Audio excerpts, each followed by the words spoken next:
haid. Ketika dia lagi haid kan nggak sholat. Oh iya. Kebanyakan anak-anak berkata ketika bulan Ramadan juga, misalnya perempuan-perempuan muslimah nanyain aku, Ustadz, kita kan nggak bisa maksimal nih dalam Ramadan karena kita haid nih. Jadi apa ya tips dan triknya ketika kita lagi haid supaya kita tetap dapat pahala? Aku senyum lalu bilang gini, aku tanya sederhana, kalau kamu pas lagi haid kamu sholat gimana? Dosa Ustadz. Nah kan kamu tahu. Berarti kalau misalnya pas kamu lagi haid kamu nggak sholat, itulah ibadahnya. Jadi sebenarnya dia lagi gitu, iya betul, dia nggak lagi disconnect dengan Allah, justru dia lagi connect banget dengan Allah. Karena ikut peraturan. Benar. Karena dia dalam kesadaran penuh bahwasanya ini Allah yang minta. Jadi jangan merasa ketika dia lagi haid dia disconnect sama Allah, justru dia lagi dalam ketaatan pada Allah. Itu yang pertama tuh. Nah, jadi kita masuk lagi ke dalam yang berikutnya. Ini agak lebih level up lagi nih pelajarannya nih. Istriku pergi umroh. Oke. Padahal istriku setiap tahun umroh bareng aku. Salah satu hal yang pernah kejadian pada dia yang pernah aku alami adalah dia pernah pergi umroh sampai di sana haid. Sampai pulang. Berarti full. Wah, itu nggak pergi ini ke next masjid. level sih Ustadz ya. Karena coba bayangin Mbak, aku coba bayangin itu istriku, gimana dengan yang lain yang nabung, benar-benar nabung dapat uang segitu yang mungkin nggak setiap tahun dia bisa umroh, lalu sampai sana dia haid dan nggak bisa pergi ke masjid. Sedih banget dong. Orang istriku aja uring-uringan banget. Padahal dia tiap tahun pergi umroh, dia bisa mikir tahun depan bisa kesini, tapi uring-uringan banget, benar-benar uring-uringan banget Mbak. Bad mood atau gitu ya Ustadz. Dan sulit banget cara aku jelasin. Aku jelasin pada dia, Dek, kamu kan sudah sampai di sini nih. Emang kamu pikir Allah cuma ada di masjid? Enggak. Emang kamu pikir Allah cuma ada di Ka'bah? Enggak. Allah tuh ngelihat kamu. Dan ketika Allah tahu bahwa kamu susah hati karena kamu nggak bisa pergi ke masjid dan sholat seperti orang-orang yang lain, itu kamu bakal dapat pahala lebih banyak daripada orang-orang yang bisa untuk umroh dan terus kemudian bisa untuk ke masjid tiap hari. Dan toh kamu tetap bisa umroh kan? Iya, tapi cuma sekali aku pengen ke masjid. Iya, aku paham. Nah, keinginanmu tuh akan diganjar oleh Allah. Masya Allah. Tapi sulit banget, aku tahu sulit banget, aku yakin. Apalagi orang-orang yang tadi kan ngumpul duit setahun atau 2 tahun atau berapa tahun untuk pergi umroh sampai sana haid. Lah gimana ceritanya kan gitu kan ya. Nah oke, kalau gitu kita balik ke puasa. Berarti Mbak tahu nggak sih pahala terbesar menurutku ya yang Allah bisa berikan kepada seorang perempuan, salah satu pahala terbesar, bukan pahala terbesar ya, salah satu pahala terbesar yang bisa Allah berikan pada perempuan adalah ketika perempuan tuh melakukan sesuatu yang berkaitan dengan keibuannya atau kemampuan atau potensi keibuannya. Contoh, coba lihat ya.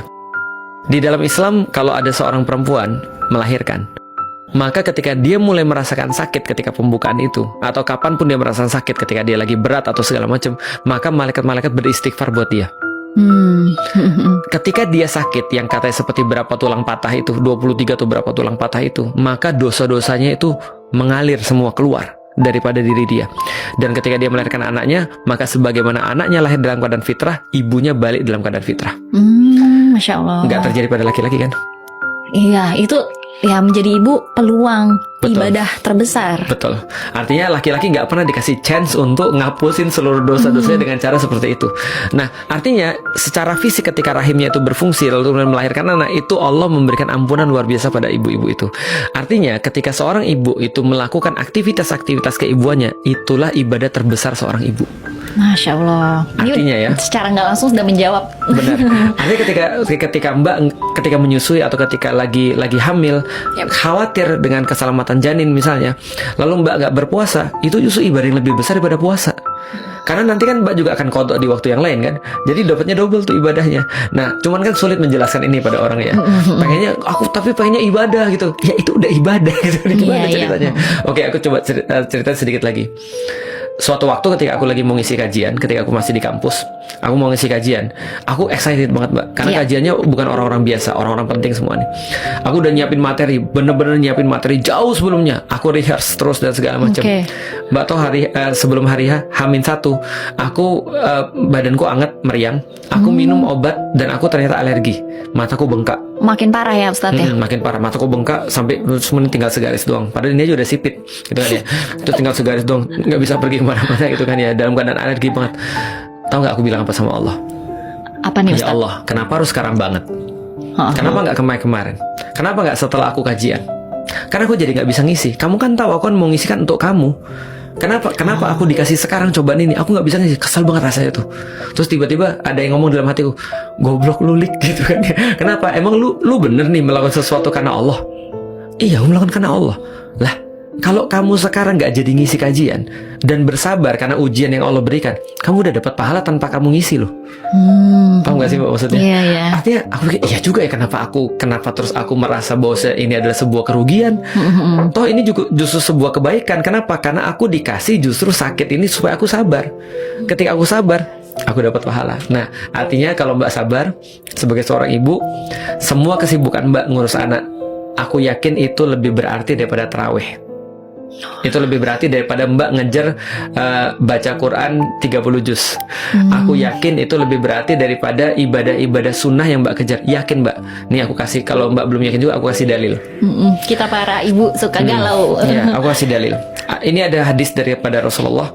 Rasulullah bilang gini, wa mamasi fi hajati akhi, siapa yang datang dan memenuhi keperluan saudaranya, kanat khairun min i'tikafi asri sinin, maka itu semua lebih bagus daripada beritikaf 10 tahun. Bayangin Mbak, itikaf 10 tahun.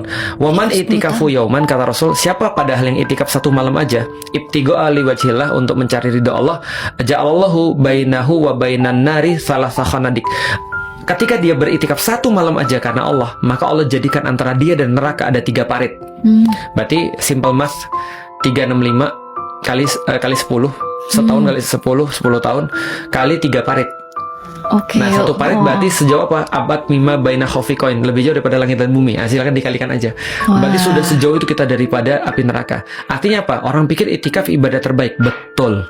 Itikaf itu salah satu ibadah terbaik di bulan Ramadan. Tapi Allah pengen ngasih tahu pada kita melalui Rasulullah, kalau kamu punya hajat-hajat tertentu, misal ngelihat orang susah kamu bantu dan kamu nggak itikaf karena itu, Allah ganti dengan pahala 10 tahun itikaf.